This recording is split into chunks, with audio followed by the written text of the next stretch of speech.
does kind of, raise questions because, like, obviously, I'm not saying we should be out on the Division 6-9 thing. I think this is the way the NBA is going, and it's not just about their heights; it's about their wingspans as well, right?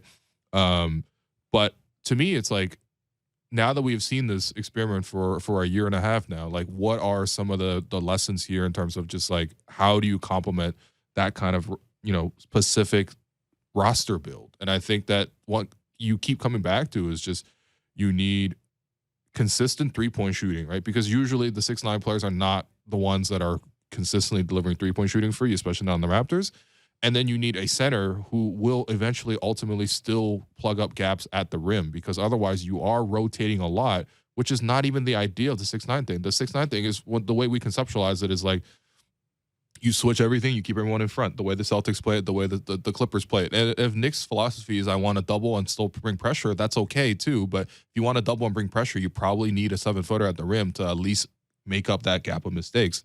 So, I mean, how do you best complement that vision? Yeah, because I feel like the fully actualized version, fully realized version of Vision 6-9 is that you don't have to send all that help because you have these versatile, switchable defenders. Yeah. But in terms of, to answer your question, I agree with you that they need shooting and rim protection. Now, look, Christian Koloko is a young second-round rookie. Yeah, I think he's shown some like special stuff on the defensive end, but he's also very young. And if they're trying to win this year, you can't expect him to be that consistent rim protector. He's still prone to fouls and stuff like that. But that's what they need. They need shooting and rim protection if they're actually going to make this Vision 6-9 thing work.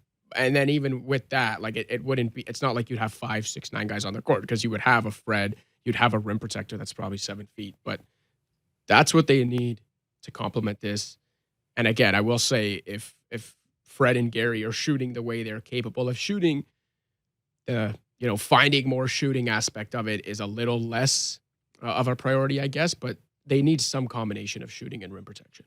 I mean, the easy answer is if Miles Turner, is available for nothing, which he obviously is not. I think the Pacers should actually be trying to keep him long-term because he's still young. But talk about checking both boxes in terms of shooting and rim protection. It's Miles Turner. Yeah, not a whole lot of guys around the league who actually do that. But I also think, and we mentioned this the last time we were on talking about missing out on Donovan Mitchell, is addressing the half-court offense could allow you to change the way that you play defense. Because as it is right now, Raptors are dead last in half-court scoring. That's on first shot possessions. Doesn't account for offensive rebounds, but that speaks to how poor they've been when they're going up against set defenses. And that speaks to the requirement of playing in the open floor as much as possible. And the best way to do that is just to force live ball turnovers.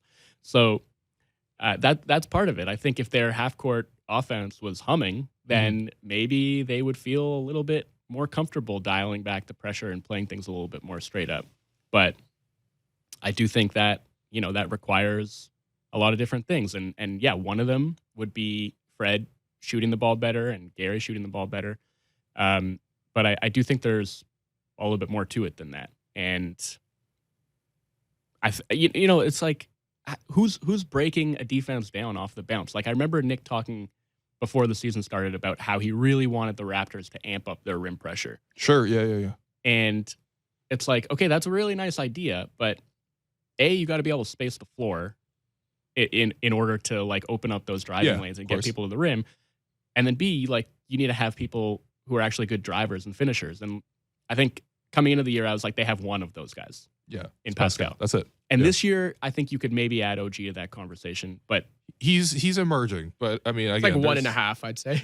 So they have 1.5. When he's not called for travel, then yes. Yeah, they have 1.5 effective drivers and finishers. And like, even if they had more of them, it would still be a challenge because they have to navigate thickets of help defenders because they can't effectively space the floor. And they've shown that they can find some workarounds to that, one of which is just crashing the hell out of the offensive glass. And they're very fortunate in that they have the athleticism, the size, to be able to do that. Well, that's a feature of how they built the roster. That's a feature. It is, for sure. And like that is part of it's fairly cutting edge. Like around the league right now, offensive rebounding rates are up. Yep. And I'm not saying the Raptors are solely responsible for that, but they were ahead of the curve on being like, this is a bit of a tactical inefficiency that we're going to exploit. And now you're seeing a lot of other teams following suit. it's an effective way to not only you're getting extra possessions, right? But like possessions that come after offensive rebounds are some of the most efficient offensive possessions you can get. So there's a big benefit to that. But I also think, if you want to look at the Raptors as being an innovative team, which I think they are, you got to acknowledge like there's a big difference between innovating because you can or because you want to, and innovating because you don't really have any other choice. You know what I mean? Like